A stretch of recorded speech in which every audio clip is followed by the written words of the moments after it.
As they look for answers, D.C. Mayor is looking for solutions to curb crime. The number 8 Terps lacrosse team defeated Princeton 19-9 last night. Disturbing images from Ukraine tonight, and they have caused a quick response from the White House.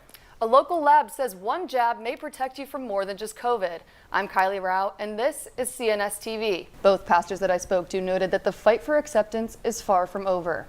Maryland continues the best start to a season in program history and will take on Illinois on Friday, Saturday, and Sunday. Polyfluoroalkyl substances, or PFAS, are used in food packaging to prevent grease and water from soaking through food wrappers and cups. A DMV nonprofit is curbing drunk driving for Cinco de Mayo. The Washington Regional Alcohol Program is providing free rides for those celebrating with alcohol. The Russia and U.S. prison swap brings home a former U.S. Marine. All of these changes come amid scrutiny of the treatment of black women in the Metropolitan Police Department, seen here behind me. That's right, Kevin and Jasmine. Our very own Katie Benson has signed a training camp contract with the Washington Mystics. The Terps gymnastics team have not stopped making history this season. They continued their winning streak on Sunday, capturing their 4th event title in a row. The reigning champion Washington Spirit team could not shake the North Carolina Courage defense in the first half of the match here at Audi Stadium, but they turned it on in the second, scoring 2 huge goals to bring the game to a draw. It's been incredible to see how far Freeze has brought these Terps through the adversity at the beginning of the season. It's great to see. Teenagers and voting are 2 words that are not often put together. But in Anne Arundel County, students are getting involved in elections. After 11 days of rumors and negotiations, Elon Musk is now the owner of Twitter. Proposal to allow anyone aged 21 or older to obtain medical marijuana with or without a doctor's prescription.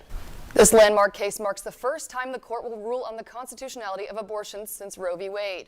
For the first time ever, a woman will be the next president of the university. The Nats dropped the World Series champions to 3-4 to start off their season.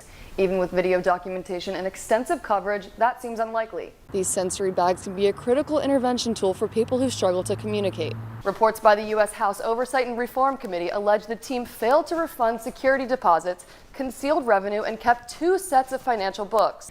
It's a beacon to Baltimore, but in recent years, the Inner Harbor's lights have dimmed. If we take a look at the radar, we can see these storms moving over, and hopefully they'll be past us by the end of this week. Among these were 5-year-old Allison Hart, who was struck as she rode a bicycle in her Brooklyn neighborhood.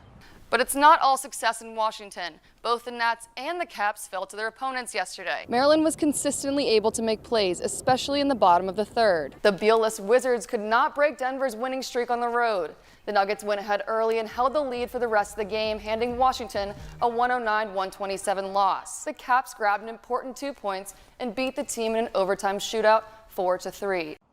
There's no shortage of police officers in D.C., but there is a shortage of women on the force. Women bring a different perspective into policing.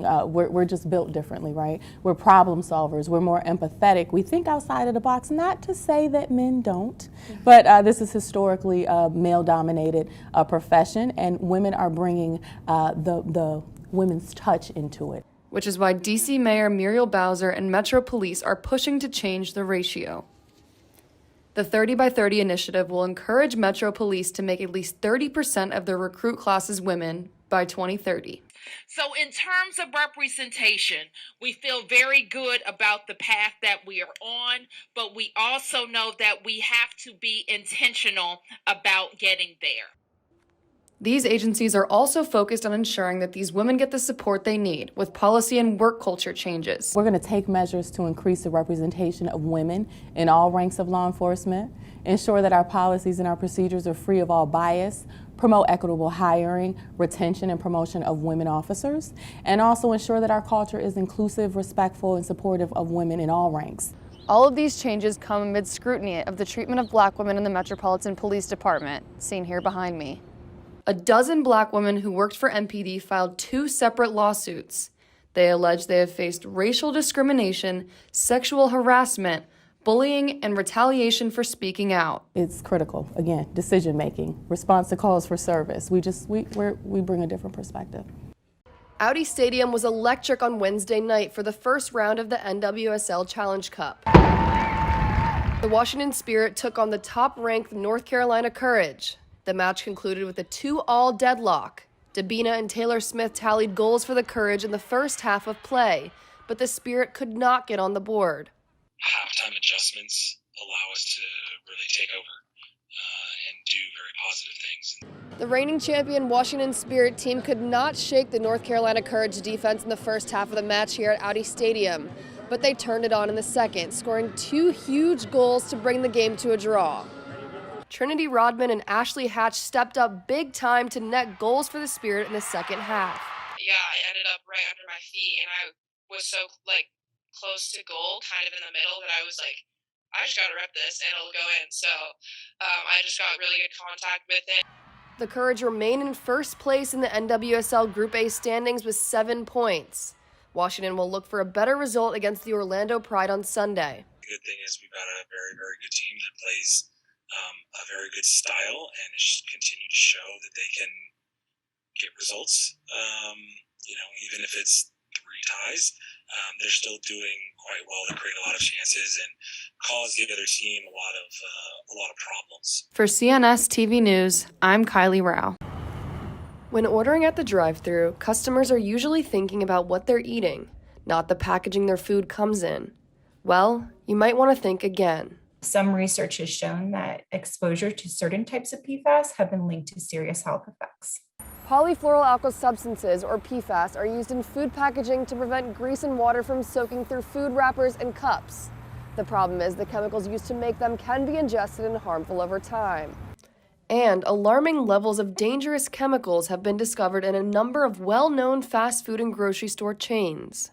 The highest levels of PFAS were found in food packaging from Nathan's Famous, Cava, Arby's, Burger King, Chick-fil-A, Stop & Shop, and Sweetgreen, according to an investigation released by Consumer Reports. These PFAS are found in the ink used to print logos and instructions on food containers, and they do not break down in the environment. According to a Cava representative, quote, due to a multitude of factors related to the pandemic and especially global supply chain shortages, the transition to eliminating added PFAS, which began in August of 2021, is taking longer than planned.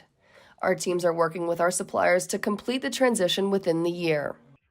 And while PFAS are dangerous over time, the Food and Drug Administration says there is no need for alarm right now. We are continuing to test the food supply, taking action when warranted, and research is a top priority. Currently, our research is not showing any specific scientific evidence that supports recommending consumers avoid particular foods in the food supply. Reporting from College Park, Kylie Rau, CNS TV News.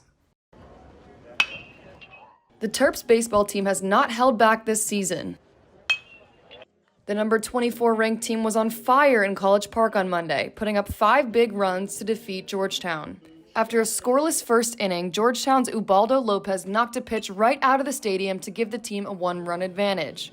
But the Terps would not allow this again. We didn't get it done there in the 8th inning, but that's kind of been a staple of our group. We've scored a ton of runs by not getting hits, just being very unselfish with it. The team needed some momentum, and Maxwell Costas was there to provide. The Terps RBI leader extended Maryland's lead in the 5th with a shot to left field that soared out of the ballpark for a 2-run home run. It's really easy to pitch when you got good guys behind you making plays. Maryland was consistently able to make plays, especially in the bottom of the 3rd. Multiple Terps put up big plays to contribute to the win. Center fielder Bubba Aline had his eye on home, and that is just where he went when the opportunity showed. Later in the match, third baseman Nick LaRusso collected an RBI to propel Maryland to victory. These 3 wins are huge with our confidence going forward, so we're just going to treat it like another game. For CNS TV News, I'm Kylie Rau.